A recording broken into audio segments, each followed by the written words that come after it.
स्वागत है आज के इस नए विश्लेषण में। आज हम दिए जलाने की उन आम कहानियों से थोड़ा आगे बढ़ेंगे और एक ऐसे ब्रह्मांडीय सच को उजागर करेंगे जो शायद ही कभी सुनने को मिलता है। चलिए सतह से थोड़ा गहरा गोता लगाते हैं। अब सदियों से हम सभी यही मानते आ रहे हैं कि दीपावली मुख्य रूप से भगवान राम के अयोध्या लौटने का जश्न है। लेकिन क्या कभी सोचा है कि अगर ये सिर्फ अयोध्या वापसी का जश्न है तो ये त्योहार पूरे 5 दिनों तक क्यों चलता है? और उससे भी बड़ा रहस्य, मुख्य पूजा भगवान विष्णु की नहीं बल्कि माता लक्ष्मी और भगवान गणेश की क्यों होते हैं?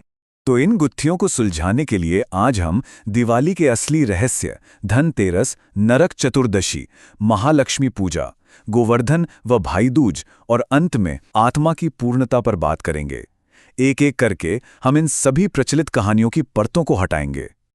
आइए सबसे पहले इस 5 दिन की समय रेखा पर नजर डालते हैं। असल में ये सिर्फ त्योहार के दिन नहीं है, बल्कि ये हमारे आध्यात्मिक विकास का एक पूरा नक्शा है, जो मृत्यु पर जीत हासिल करने से लेकर आत्मा के पूरी तरह से जागृत होने तक का सफर तय करता है। तो चलिए सबसे पहले बात करते हैं दीपावली के इस असली रहस्य और इसकी बुनियाद की। ऐतिहासिक घटनाओं से थोड़ा हटकर अगर हम अपने प्राचीन ग्रंथों को गहराई से देखें तो पता चलता है कि इन 5 दिनों का सीधा कनेक्शन हमारी ब्रह्मांडीय ऊर्जाओं, कुछ खास तांत्रिक विद्याओं और एक बहुत ही गहरे सार्वभौमिक संतुलन से है। मतलब ये 5 दिन की पूजा कोई संयोग नहीं है, बल्कि एक तय किया गया ब्रह्मांडीय नियम है। और ये अद्भुत सफर आधिकारिक तौर पर शुरू होता है हमारे पहले दिन यानी धनतेरस से। आजकल हमें लगता है कि धनतेरस का मतलब बस बाजार जाना और सोना चांदी या बर्तन खरीदना है ना? लेकिन इसकी असली जड़ें राजा हिम के बेटे की कहानी से जुड़ी हैं। भविष्यवाणी थी कि शादी के ठीक चौथे दिन सांप के काटने से उस राजकुमार की मृत्यु हो जाएगी। पर जानते हैं उसकी नई निवेली पत्नी ने क्या किया?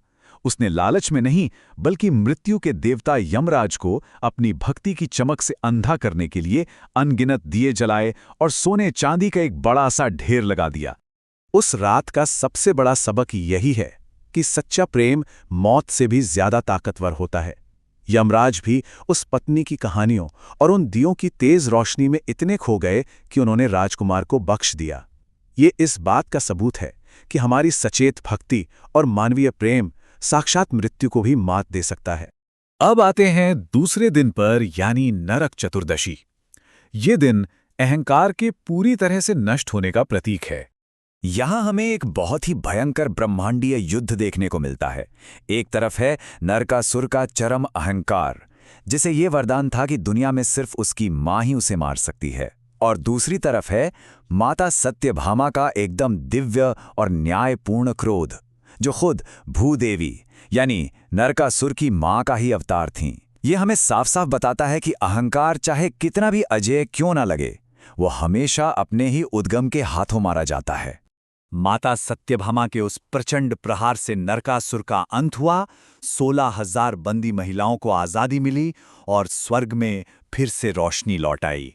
आपको जानकर हैरानी होगी कि दक्षिण भारत के कई हिस्सों में ठीक इसी पल को अंधकार पर प्रकाश की सबसे सच्ची और प्रामाणिक जीत मानकर मनाया जाता है। अब बारी आती है दीपावली की सबसे अंधेरी रात की, यानी हमारा तीसरा दिन, महालक्ष्मी पूजा, जो इस पूरे त्योहार का सबसे बड़ा विरोधाभास अपने अंदर समेटे हुए है।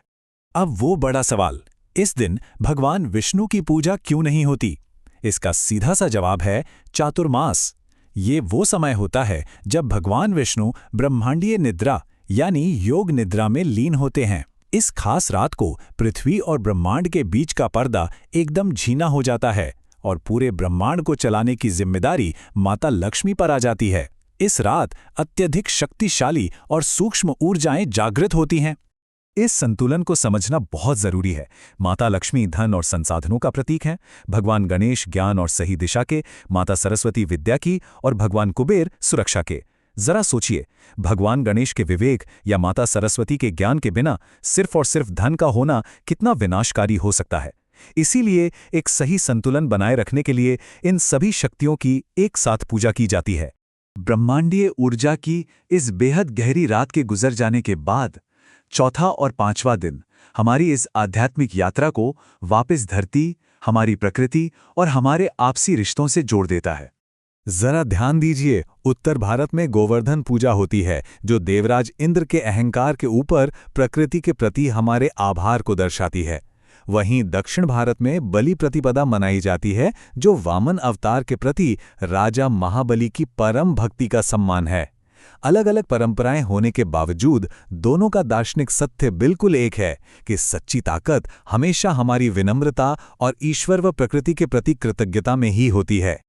और 5वां दिन भाई दूज, ये यमराज और यमी और श्री कृष्ण व सुभद्रा के पौराणिक मिलन से प्रेरित हैं।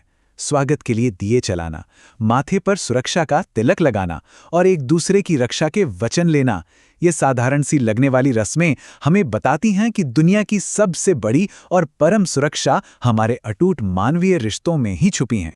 तो इन सब बातों का अंतिम निष्कर्ष क्या है? हमारी आत्मा की पूर्णता। अगर हम इस पूरे अनुक्रम को एक साथ रखकर देखें तो समझ आता है कि ये कोई बिना सिर पैर की पौराणिक कथाएं नहीं हैं। ये तो मानव आत्मा के लिए डिजाइन किया गया एक बेहद सुनियोजित रास्ता है। हर एक दिन हमारे अंदर की एक खास ऊर्जा को जगाता है। धनतेरस पर प्रेम, नरक चतुर्दशी पर साहस, अमावस्या पर ज्ञान और विवेक, गोवर्धन पर कृतज्ञता और भाई दूज पर हमारे आपसी जुड़ाव को। एक संतुलित जीवन जीने के लिए इन 5 तत्वों का हमारे भीतर होना बहुत जरूरी है। और जब ये 5 अलग अलग तत्व इस पर्व के अंत में एक साथ मिल जाते हैं तो वो एक पूरी तरह से जागृत मानव आत्मा की एक अटूट लौ जलाते हैं। सच कहूं तो यही इस 5 दिवसीय पर्व का सबसे बड़ा रहस्य है। तो चलिए आज के इस विश्लेषण को एक सवाल के साथ छोड़ते हैं। इस साल घर के बाहर की सजावट और दियों की चकाचौंध से परे हमारे भीतर का वो कौन सा अंधेरा है जो प्रकाशित होने का इंतजार कर रहा है? क्या वो हमारा अहंकार है, अज्ञानता है या फिर प्रेम की कमी? इसी विचार के साथ आज हमारे साथ जुड़ने के लिए बहुत बहुत धन्यवाद। मिलते हैं अगले विश्लेषण में।